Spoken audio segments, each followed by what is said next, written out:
जब election commission के portal पर शिकायतें दर्ज होंगी और इलेक्शन कमीशन उस पर कोई एक्शन नहीं लेगा, रवि किशन सरेआम जो है इलेक्शन की जो गरिमा है, जो चुनाव की जो गरिमा है, उनकी सीमाओं को उल्लंघते हुए नजर आएंगे। और साफ साफ जब सबको नजर आएगा कि किस तरीके से इलेक्शन के दौरान किन किन शब्दों का इस्तेमाल रवि किशन ने किया, उनके ऊपर कोई कार्रवाई नहीं हुई, तो एग्जिट पोल क्या, रिजल्ट और नतीजे भी भाजपा के पक्ष में आएंगे।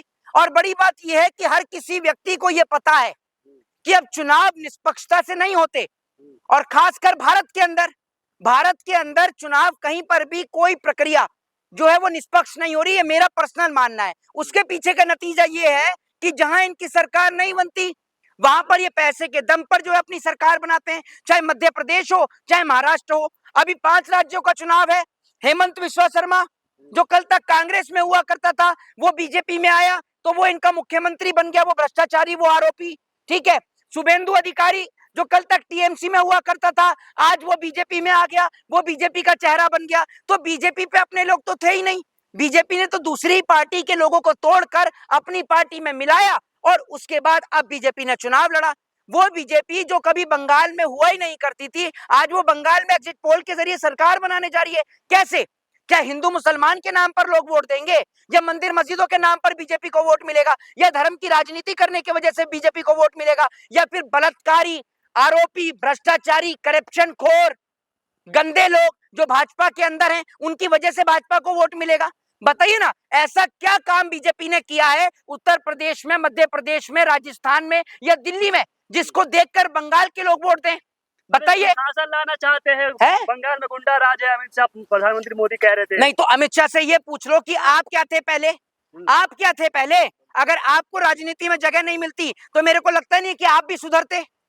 और क्या पता किसी को कि सुधरे या नहीं सुधरे। अभी भी मैंने ये देखा है कि लोग डर के मारे राजनीतिक ज्वाइन कर रहे हैं। जिसके घर पर ईडी की रेड पड़ जाए, एक मिनट सुन लीजिए भाई, मुझे पता तकलीफ हो रही है, पीछे सुन लीजिए, बोलिए मत, समझ गए? तो जिसके घर पर ईडी की रेड हो जाए वो अगले दिन बीजेपी आकर ज्वाइन कर लेता है। भाई अशोक मित्तल जिससे ईडी पूछताछ कर रही थी, ईडी की रेड हुई, भाजपा में आके मिल गया। जिस दिन से वो भाजपा में आया है, मैं आपसे 2 टुक सवाल का जवाब चाहता हूं कि जिस दिन से उसने भाजपा ज्वाइन करी है क्या आसपास भी उसके ईडी का कोई ऑफिसर नजर आया, या फिर जिस दिन उसने भाजपा ज्वाइन कर ली ईडी का भी पीछा छूट गया? बताइए ना आप मुझे। जो लोग ये आरोप लगाते हैं, मैं इस आरोप को साबित कर रहा हूं कि अगर अशोक मित्तल ने कुछ गड़बड़ी करी थी या कुछ उसने किया तो बीजेपी में वो ज्वाइन हो गया, अब उसके ऊपर दोबारा ईडी की रेड करो। लेकिन अब कोई ईडी का सम्मान ही नहीं आपा। जब अजीत पवार ने बीजेपी ज्वाइन करी उसके बाद उसको भी ईडी का कोई सम्मान नहीं आपा, कोई नोटिस नहीं आपा, कोई भी हो वो। तो भाजपा डरा धमका के लोगों को राजनीति करके बेईमानी की राजनीति कर। बंगाल की जनता चिक चिक करके कह रही थी कि टीएमसी के गुंडों का सफाया होगा, हमने कर दिया सफाया। अच्छा, तो ये बंगाल की जनता चीख चीख के कह रही थी, तो ये बंगाल की जनता की चीखने की आवाज सिर्फ आपने ही सुनी और किसी ने तो नहीं सुनी?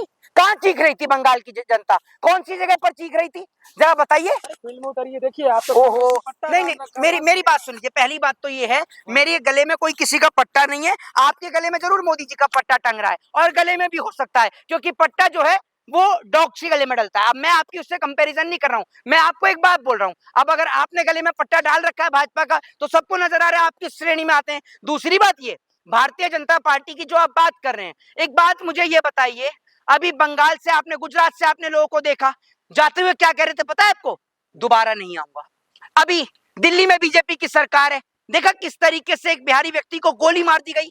देखा या नहीं देखा महोदय? आप तो बिहार से ही आते हैं, देखा ना? उसके लिए क्या बोलेंगे आप?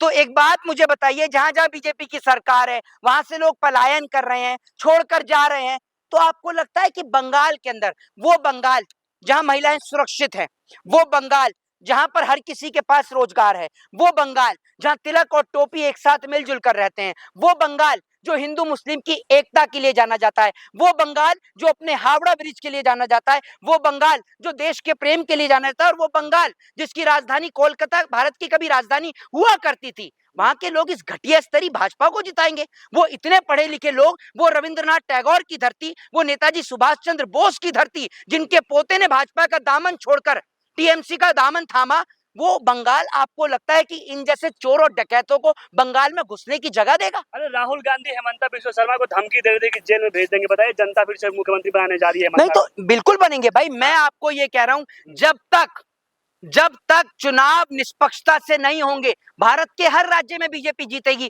वरना मैं आपको लिखकर लिखित में दे सकता हूं, अगर मोदी जी को, भाजपा को इतने वोट मिलते हैं तो वो कौन लोग हैं जो इनकी पोस्टों के नीचे इतने डिसलाइक करते हैं? इतनी पोस्टों के नीचे इतनी भाषाएं मैं नहीं जानता जितनी भाषा में प्रधानमंत्री के नीचे आपको गालियां नजर आ जाती हैं, बताइए। और दूसरी बात ये कि जो आप बात कर रहे हैं, तो जब बंगाल की पोस्ट डल रही थी तो क्यों नहीं आया 10-10 लाइक, 50-50 लाइक? कम से कम बंगाल की पॉपुलेशन 20 लाख तो होगी, होगी या नहीं होगी? और आप बंगाल में सरकार बनाने जा रहे हैं, ठीक है, एग्जिट पोल के अकॉर्डिंग, तो आपकी पोस्टर्स पर वो लाइक्स क्यों नजर नहीं आ रहे? आपकी वीडियोस पे वो लाइक क्यों नजर नहीं आ रहे? क्योंकि बंगाल की जनता ने वोट नहीं दिया आपको, वोट तो आप बेईमानी से करते हैं। और आप ये देख लीजिए, आप एआई के थ्रू भी पता कर सकते हैं कि इलेक्शन कमीशन के पोर्टल पर टोटल कितनी शिकायतें दर्ज की गई और कहां-कहां शिकायतें दर्ज की गई। अब आप उसको ना देखें, नजरअंदाज कर दें, वो एक अलग बात है, बट शिकायतें हुई, लोगों ने ईवीएम को लेकर शिकायतें दर्ज करी, लोगों ने आचार संहिता की धज्जियां उड़ाने की शिकायतें दर्ज करी, और एक धज्जियां तो सबने उड़ाते हुए देखी। रवि किशन ने किस तरीके से जो है वो आचार संहिता का दुरुपयोग किया, वो आप सभी ने देखा होगा। मैं आपको बताता हूं कहां-कहां पर और कितनी-कितनी शिकायतें जो है वो दर्ज हुई। आप भी एआई के थ्रू जो है वो इसको पता कर सकते हैं। मैं आपको बता देता हूं, मैं व्हाट्सएप नहीं पढ़ता हूं, मैं आपको वो बता रहा हूं जो फैक्चुअल चीजें हैं, ठीक है। मैं आपको बताता हूं, बूथ पर जो है धांधली की 77 जो है वो शिकायतें दर्ज हुई, जिसमें 29 शिकायतें डायमंड हार्बर से हुई, बाकी की 16 शिकायतें 2 विधानसभा के क्षेत्रों से हुई, ठीक है। और मैं आपको बता दूं 32 शिकायतें अलग से दर्ज हुई हैं ईवीएम पर टेप लगाने का और मतदाताओं को डराने और धमकाने का भी आरोप लोगों ने लगाया, ठीक है।